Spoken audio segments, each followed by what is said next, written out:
Rail travellers are facing hundreds and hundreds of pounds in fines after they fall foul of a ticketing system that they say, quite rightly, is utterly confusing and completely unclear. From anytime fares, which are anything but anytime, they can only be used at certain times of the day, to train routes that only allow printed rather than digital tickets. And many unsuspecting passengers are being caught out. Two passengers who know just what that's like are Sam Williamson, who was threatened with prosecution after mistakenly underpaying his fare by just £1.90, and Philip Hilston, who'd underpaid by £1.30 and is now facing a fine of almost £500 for the journey. And joining them this morning, the Times' transport correspondent Ben Clatworthy, who hopefully can bring some clarity to the situation. But let's start with you, Sam, because frankly, you've done a public service, I would say, because you're a student who has just won a David and Goliath battle against one of our train operators, Northern, because you were threatened with a criminal record for using an anytime ticket anytime. Yeah, it's absolutely ridiculous. And again, I'm very thankful to everyone who sort of retweeted and shared my stuff on social media, and also all the journalists who I spoke to who were able to help me get this out into the mainstream, because it's ridiculous. So tell us what happened. Yeah, talk us through. So what happened was, on this particular morning in September, I was getting a train from Broadbottom to Manchester Piccadilly, then travelling on to London. I got this service before in August and the rail card had worked fine. And then I bought an anytime ticket with the rail card in September. I got on the train and was told, your ticket is not valid by the inspector. But it's anytime, Inspector. Of course, this was what I said, so I asked, how comes this the case? I've tried this route before and it was fine. He explained that there was this quite niche set of terms and conditions on the rail card, which is that, bear with me here, if it costs less than £12, it's before 10 a.m, and it is between September and June, and it's not an advance ticket, then your rail card will not be valid. OK, so we replicated the process to see what happened.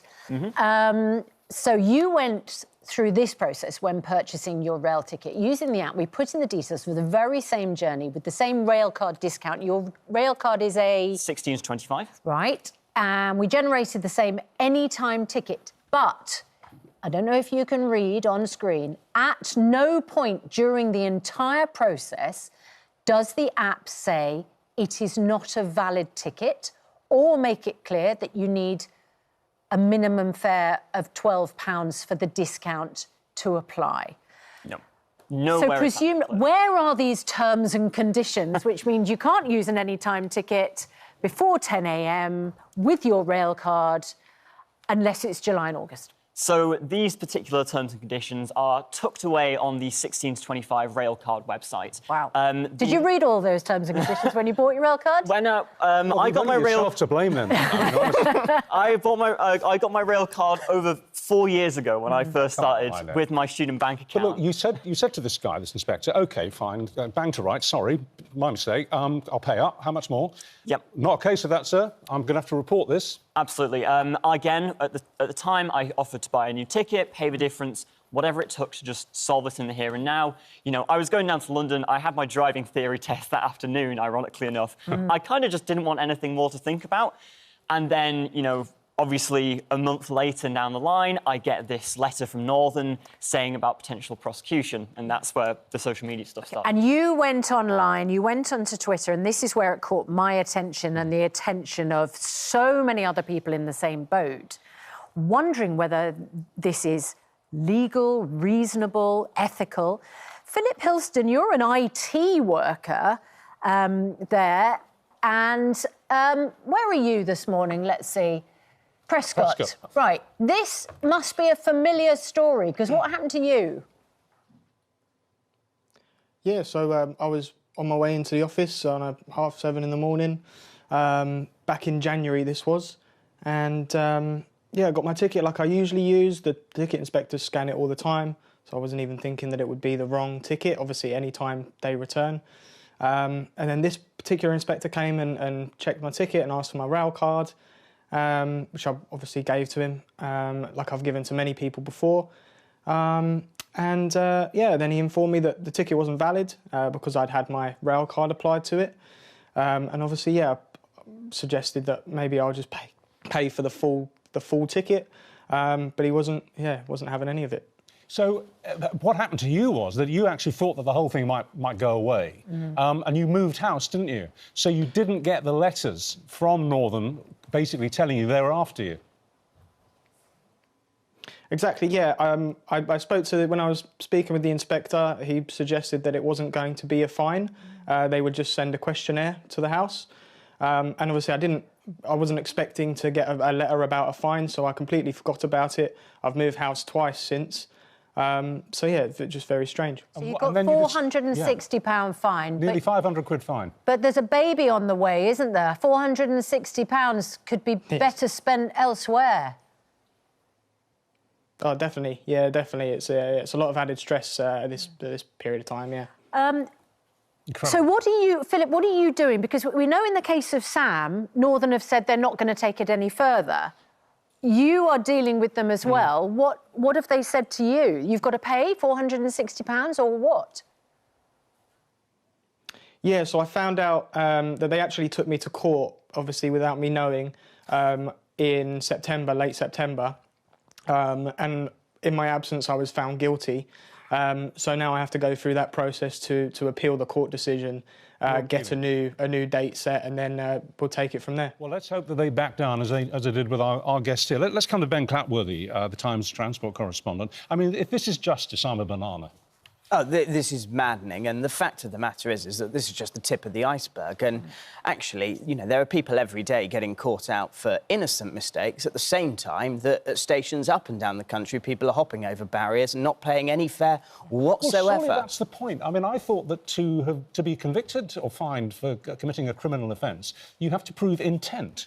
And these people, such as our two guests this morning, there's no intention at all to fare dodge. They thought they were paying the correct fare. When they were told that on a tiny technicality they hadn't, by a few pennies basically, they offered to increase the payment.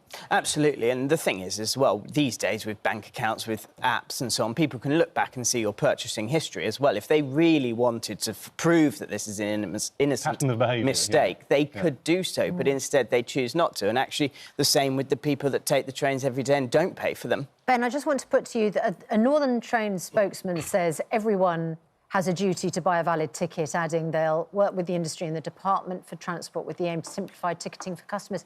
What I don't understand is, in both of these cases, the passengers bought an any-time ticket.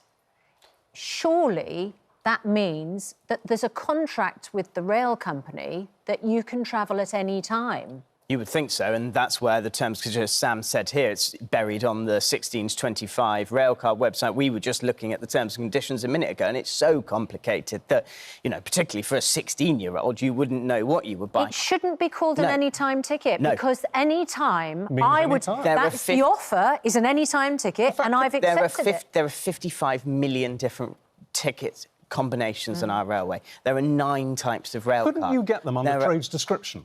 If I buy an any-time ticket and then I'm slapped over the head when I get on the train and told, not at this time of day, sir, you're being fined, I'd say, well, excuse me, you've missold me my ticket. I mean, you could easily go back to them. And the thing is that what's interesting here is in both cases they've gone, we're going to take court action. Actually, what I've heard many times is that when it comes to it, if you try and go forward with it, they'll drop the case eventually anyway. Well, I hope that happens with you, Phil. Yeah. Good luck, because £460 for how much was the original ticket? So the original ticket, the non-discounted price is £4.30.